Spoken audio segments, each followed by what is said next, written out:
Hello, I'm Jeff Darville, Professor of Business Management and Administration at Laroche College. Today we'll be talking about Richard Rumelt's book, Good Strategy, Bad Strategy. A quick intro to how the book was written. It was written from a practitioner standpoint, that is, somebody who's actually engaged business as a consultant for many years. Richard Rumelt worked for McKinsey & Company, which is an American global management and consulting firm headquartered in New York City. It was founded in Chicago in 1926 by James O. McKinsey. It has 90 offices in over 60 countries across the world. Annual revenues of $7.8 billion in 2013 and over 17,000 employees. It also acts as a feeder system for a lot of executives entering into Fortune 500 companies, and especially CEOs, Chief Executive Officers. We're going to take the first 3 chapters as a block and focus on 3 areas of strategic thinking. And again, to give you further background on where Rumelt is coming from. As a practitioner, he's very focused on not only the crafting of strategy, although that's the main thrust of his book, but also making strategy that is well implemented. Actually, what he's doing is describing the process to achieve good strategy in his experience and some of the problems with bad strategy, which he defines not only as ineffective but counterproductive and even destructive to a company's long-term future sustainability and growth. So in the first 3 chapters, we're going to look at how good strategy is unexpected and how we discover power in those unexpected places, and defining bad strategy. And what first and primary observation is that there's a lot of bad strategy that exists in the world, and we have a lot of examples to show for it. Rumelt emphasizes similar points and uses stories and case studies to bring those points to life.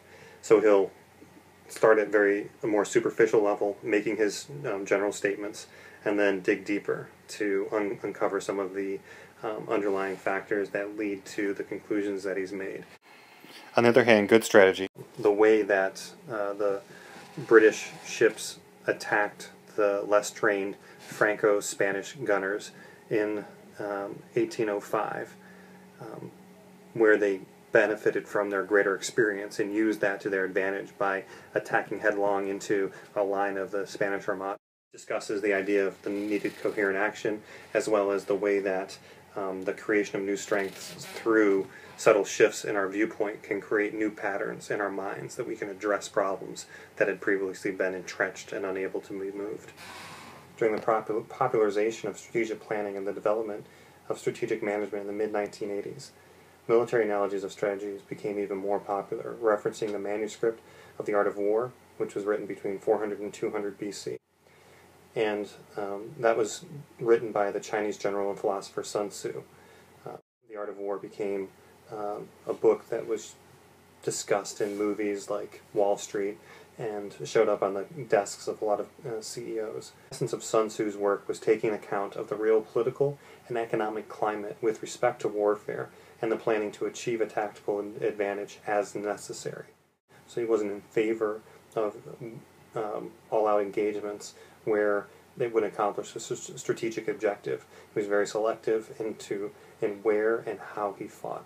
You'll hear phrases like proceed quickly through rough terrain, avoid conflict as necessary, use the people as a strategic weapon, sow seeds of dissent, use spies. So also the writings in the early 19th century, that's 1820s, of German and Prussian political and military theorist Karl von Clausewitz. Clausewitz was a systematic and philosophical scholar of war, and his reflections on uncertainty, sustainability, and the organization of forces in the modern nation-state frame many strategic elements in our families, in our businesses, in many organizations.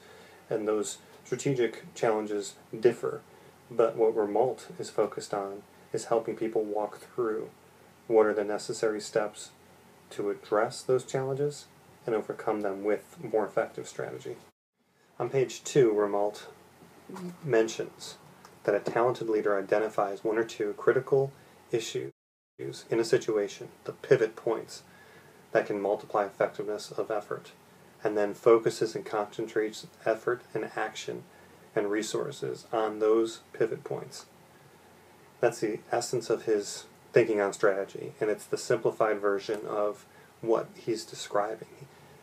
He can explain it multiple times over these coming pages, but essentially what it comes back to is finding that critical juncture, getting that leverage to move the situation based on a particular point that you focus more attention, more effort, more energy, more resources to move.